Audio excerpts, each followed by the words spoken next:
Well, time for our live weekend picks, Christmas edition. With 15 days to go until Christmas, I hope the spirit of this festive season hasn't been dampened, even though our traditional parties have to be smaller this year.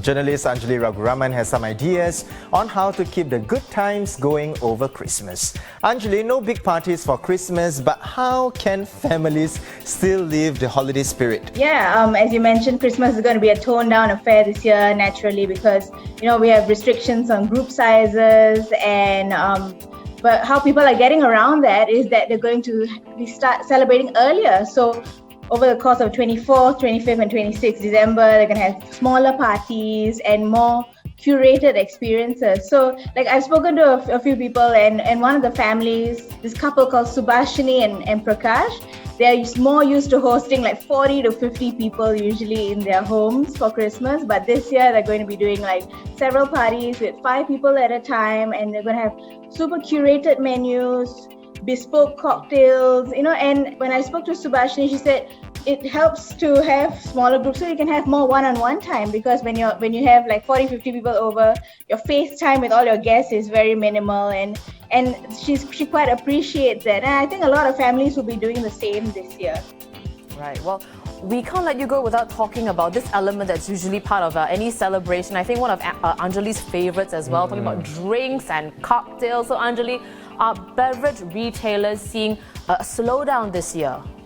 Not at all, actually. They're seeing a spike, if anything, because we basically have a captive audience in Singapore that can't travel.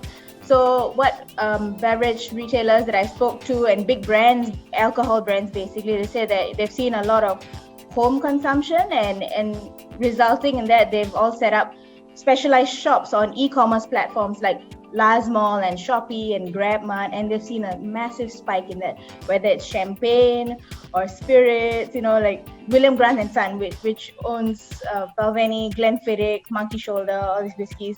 They say they've seen a massive spike in sales that have been made off e-commerce. And I think it's just reflective of how people are making the best of it. Back to Subhashini again, what she's going to be doing as well this year is, because she has family from the UK that can't come back in time or can't come back at all because they have a very young family and quarantining is not an option. So what they're going to be doing is making the best of it. They're having dinner at 7:30 p.m. in Singapore and setting up a Zoom call with the family in London who are joining them at lunchtime, and they set up the laptop at the end of the table, and they're all going to eat together and dine together. It's just the spirit of making the best of the situation. And she has a lovely quote that, the situation is going to be a new norm, and if we don't find a way to celebrate, we're going to wait indefinitely for the joy to come. So no one is going to wait for that anymore. I think we're just going to celebrate it as it is. Well, thanks for sharing that, Anjali. That was well said. You've been speaking to journalist Anjali Raguraman. With many people celebrating at home, eateries have had to rethink their offerings for Christmas and prepare for a surge in takeaways and deliveries. Well, joining us is food correspondent Eunice Quek. So Eunice, if you're looking to have a Christmas meal, whether at home or at a restaurant, finishing a whole turkey can be challenging if your group is limited to, no more than 5 people. So how have some places altered their menu to accommodate smaller servings? Many restaurants, they have streamlined their menus for different group sizes. And so it's generally between, say, 2 to 10 people, average of about 5 or so for just nice, the group size that is allowed. And you can expect to see a lot more roast chicken this year instead of turkey. And a lot of places are getting more creative as well with how they use turkey. So for example, casual restaurants like Swenson's, Deli France, they offer roast chicken options in their sets. A good idea is that the Goodwood Park Hotel, they actually offer a pa cheong or prawn paste turkey, where the turkey basically comes chopped up. So really easy to eat. Everyone can just grab a leg, grab a bite. And they also have mini turkeys, shepherd's pie, and shredded turkey with leek in sesame pockets.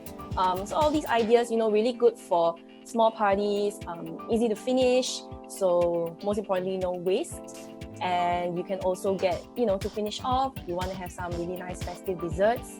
Paul Bakery, they offer half-sized log cakes. You can kind of mix and match them around. You can get their mini tarts, their mini canapes, and yeah, very easy to finish or keep if you really need to.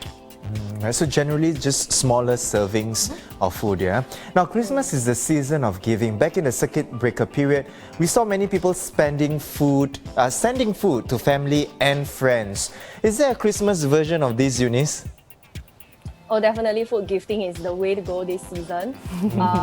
And many people will do that. Even myself, trying to plan, what to send to friends and family that I know I'm definitely most likely not going to see this period, or not so soon at least. So you can, restaurants, hotels, they're all offering, quite a good array of hampers. You can put together your own, you can add in your own, snacks, desserts and all that. Selected restaurants under the Paradise Group. You can order like dim sum platters, seafood platters. Even if it's not for your own consumption, send them along to a family or friend. Swenson's, they offer this what they call a giftmas parcel.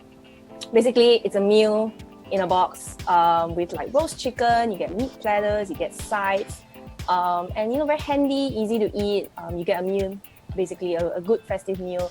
That comes nice and handy, and you can add on even more stuff to it if you're catering for a slightly bigger family. Right. Well, thank you so much for coming on the show, Eunice.